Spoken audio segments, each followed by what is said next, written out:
ये कहानी है दो दोस्तों की जो कि एक छोटे से गांव में रहते थे। एक बार वो दोनों किसी काम से शहर गए और वापस अपने गांव लौट रहे थे। उनके गांव तक पहुंचने के लिए उनको एक घने जंगल से होकर के गुजरना था और जब वो उस जंगल से गुजर रहे थे तो एक दोस्त को प्यास लगी और वो पानी ढूंढने के लिए रास्ता भटक गए।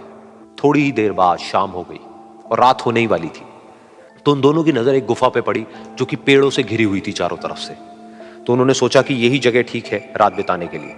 तो दोनों ने कुछ लकड़ियां इकट्ठी करी, उस गुफा के अंदर गए और आग जला करके वहां पे बैठ गए। रात का वक्त था, गुफा के अंदर आग जल रही थी, बाहर बिल्कुल अंधेरा था और कुछ जानवरों की आवाजें आ रही थी। तो उन दोनों में से जो एक दोस्त था वो अंदर ही अंदर डरने लगा क्योंकि उसने भूत प्रेतों की बहुत कहानियां सुनी थी कि रात के वक्त जंगल में कुछ भयानक आत्माएं भटकती हैं और अगर उनको कोई ऐसा भटका हुआ आदमी मिल जाए तो उसको नहीं छोड़ती। तो जब उसने भूत प्रेतों की बात अपने दोस्त से करी तो उसके दोस्त ने हंसते हुए उससे पूछा, क्या कभी तूने किसी भूत को देखा है? तो उसने कहा, नहीं मैंने तो नहीं देखा, लेकिन मेरे कुछ जान पहचान के लोग हैं जिन्होंने देखा है।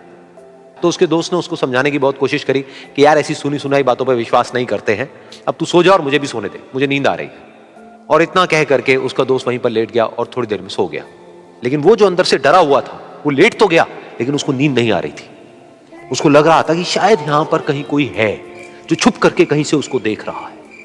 उस आग की वजह से कुछ परछाइयां बन रही थी वहां पर पत्थरों पर, तो उन परछाइयों को देख करके भी वो डर रहा था। फिर कुछ घंटे तक ऐसे ही चलता रहा। फिर उसके बाद में क्योंकि वो थका हुआ था तो उसको नींद आ गई। लेकिन नींद आने के कुछ देर बाद ही उसको एक सपना आया। सपने में उसको एक बहुत ही भयानक परछाई उसकी तरफ बढ़ती हुई नजर आई। अब जैसे जैसे वो अंदर से डरता चला जा रहा था वो परछाई उसके और पास आती चली जा रही थी और बड़ी होती चली जा रही थी। और उस परछाई में एक हाथ उसको नजर आया जिसके बड़े बड़े नाखून थे और वो हाथ उसकी तरफ बढ़ता चला गया और उसके गले तक पहुंचने ही वाला था कि तभी वो डर करके एकदम से उठा। फिर उसने अपने दोस्त की तरफ देखा जो कि सो रहा था, उसको पकड़ करके जोर से उठाया। फिर उसने अपने दोस्त को बताया कि उसके साथ में क्या हुआ। तो उसका दोस्त फिर हंसने लगा। फिर उसके दोस्त ने उसको कहा, अब अगर दोबारा से तुझे वो परछाई दिखे तो तू वही कहियो जो मैं तुझे कह रहा हूं कहने के लिए, फिर देखते हैं वो परछाई तेरा क्या करती है। तुझे अपने अंदर ही अंदर बोलना है, मैं तुझसे नहीं डरता, सामने आ। तो उसके दोस्त ने वैसा ही किया। थोड़ी देर बाद दोबारा से उसको सपने में वही परछाई नजर आई और वो परछाई धीरे धीरे उसकी तरफ बढ़ने लगी।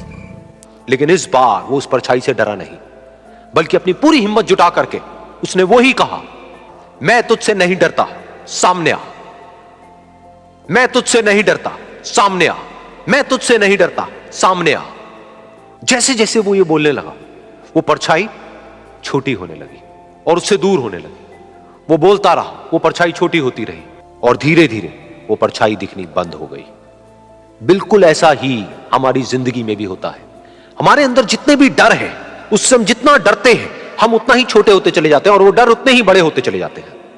लेकिन अगर हम अपने अंदर के डरों से नहीं डरते हैं और उसका सामना करते हैं तो दुनिया का ऐसा कोई भी डर नहीं है जो कि हमें डरा पाए।